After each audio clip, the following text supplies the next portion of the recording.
لا ما عاد يرعبني ظلم يهددني لا شيء أخسره لا لا مهما يطول الدرب فالحق معه.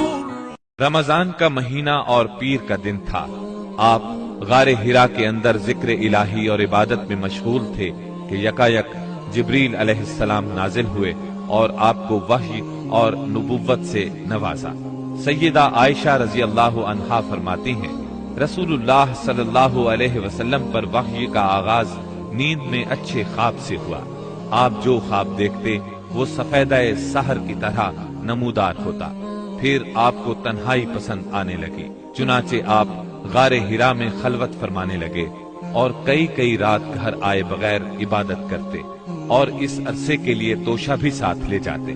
پھر سیدہ خدیجہ رضی اللہ عنہا کے پاس تشریف لاتے اور اتنی مدت کے لیے پھر توشہ لے جاتے، یہاں تک کہ آپ غار ہرا میں تھے کہ آپ کے پاس حق آ گیا، یعنی فرشتہ آپ کے پاس آیا اور کہا اقرا یعنی پڑھیے. آپ نے فرمایا میں پڑھنا نہیں جانتا.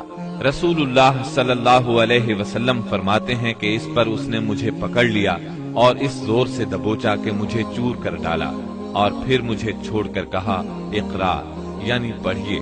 میں نے پھر کہا میں پڑھنا نہیں جانتا. اس نے پھر مجھے پکڑ کر دبوچا اور چور کر ڈالا، پھر چھوڑ کر کہا اقرا پڑھیے. میں نے پھر کہا میں پڑھا ہوا نہیں ہوں. اب اس نے تیسری بار دبوچا اور کہا اقرأ باسم ربك الذي خلق خلق الإنسان من علق اقرأ وربك الأكرم الذي علم بالقلم علم الإنسان ما لم يعلم. پڑھ اپنے اس پروردگار کے نام سے جس نے پیدا کیا، انسان کو لوتھڑے سے پیدا کیا. پڑھ تیرا رب بڑا کریم ہے جس نے قلم کے ذریعے سے علم دیا، انسان کو وہ بات سکھائی جسے وہ جانتا نہ تھا. اب آپ نے یہ آیات پڑھ دی، پھر آپ ان آیات کو لے کر واپس آئے. آپ کا دل کانپ رہا تھا. آپ نے سیدہ خدیجہ رضی اللہ عنہا کے پاس پہنچ کر فرمایا مجھے چادر اڑا دو، مجھے چادر اڑا دو. انہوں نے چادر اڑا دی یہاں تک کہ دہشت جاتی رہی. پھر آپ نے سیدہ خدیجہ کو واقعہ سنایا اور فرمایا مجھے اپنی جان کا خوف ہے. انہوں نے کہا اللہ کی قسم ایسا ہرگز نہیں ہو سکتا، اللہ آپ کو کبھی رسوا نہیں کرے گا. آپ صلہ رحمی کرتے ہیں، بے سہاروں کا بوجھ اٹھاتے ہیں، خالی ہاتھ لوگوں کی مدد کرتے ہیں، مہمان کی مہمانی کرتے ہیں اور حق کے سلسلے میں پیش آنے والے مصائب میں مدد کرتے ہیں. اس کے بعد سیدہ خدیجہ آپ کو اپنے چچا زاد بھائی ورقہ بن نوفل کے پاس لے گئی. یہ جاہلیت کے دور میں عیسائی ہو گئے تھے، عبرانی لکھنا پڑھنا جانتے تھے اور عبرانی میں انجیل لکھتے تھے. اس وقت بوڑھے اور نابینا ہو چکے تھے. سیدہ خدیجہ رضی اللہ عنہا نے ان سے کہا بھائی جان آپ اپنے بھتیجے کی بات سنیں. ورقہ بن نوفل نے کہا بھتیجے کہو تم کیا کہتے ہو. آپ نے جو کچھ دیکھا تھا بیان کر دیا. اس پر ورقہ بولے یہ تو وہی فرشتہ ہے جو موسیٰ علیہ السلام پر نازل ہوا تھا. کاش میں اس وقت زندہ ہوتا جب آپ کی قوم آپ کو نکال دے گی. آپ نے حیران ہو کر فرمایا میری قوم مجھے نکال دے گی؟ ورقہ بن نوفل بولے ہاں کوئی ایسا آدمی نہیں جو تم جیسا پیغام لایا ہو اور اس سے دشمنی نہ کی گئی ہو، اور اگر میں اس وقت تک زندہ رہا تو تمہاری زبردست مدد کروں گا. لیکن اس کے بعد جلد ہی ورقہ بن نوفل فوت ہو گئے اور ادھر وحی کا سلسلہ رک گیا. وحی کی بندش سے آپ کو سخت رنج و ملال ہوا، لیکن مصلحت الہی اسی میں تھی کیونکہ اس طرح خوف جاتا رہا.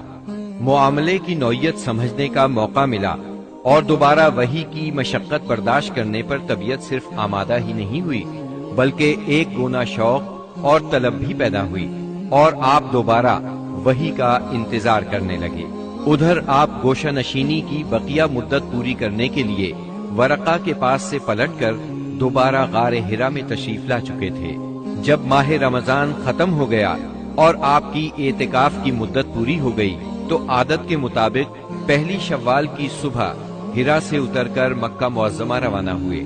نبی کریم صلی اللہ علیہ وسلم ارشاد فرماتے ہیں، میں پہاڑ سے اتر کر میدان میں پہنچا تو مجھے پکارا گیا، میں نے دائیں دیکھا کچھ دکھائی نہ دیا، بائیں دیکھا تو بھی کچھ دکھائی نہ دیا، سامنے دیکھا تو بھی کچھ دکھائی نہ دیا، پھر پیچھے دیکھا تو وہاں بھی کچھ نظر نہ آیا۔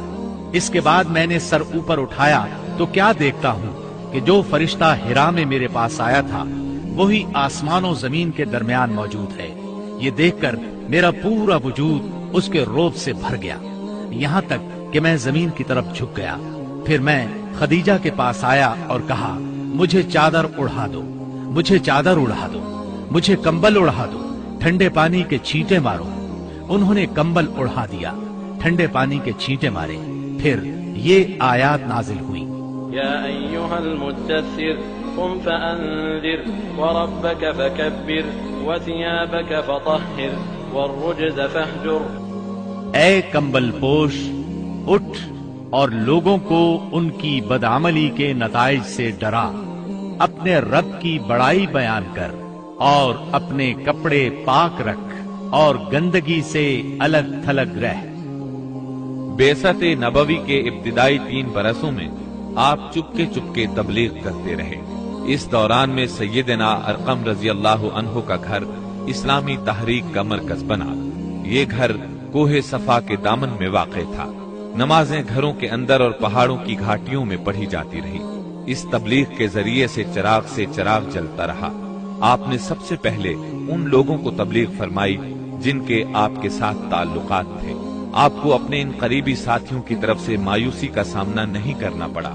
عورتوں میں آپ کی زوجہ سیدہ خدیجہ رضی اللہ عنہا، غلاموں میں زید بن حارثہ رضی اللہ عنہ، مردوں میں سیدنا ابو بکر صدیق رضی اللہ عنہ اور لڑکوں میں سیدنا علی رضی اللہ عنہ نے سب سے پہلے اسلام قبول کیا۔ خفیہ دعوت و تبلیغ کا یہ سلسلہ قریباً 3 سال تک جاری رہا۔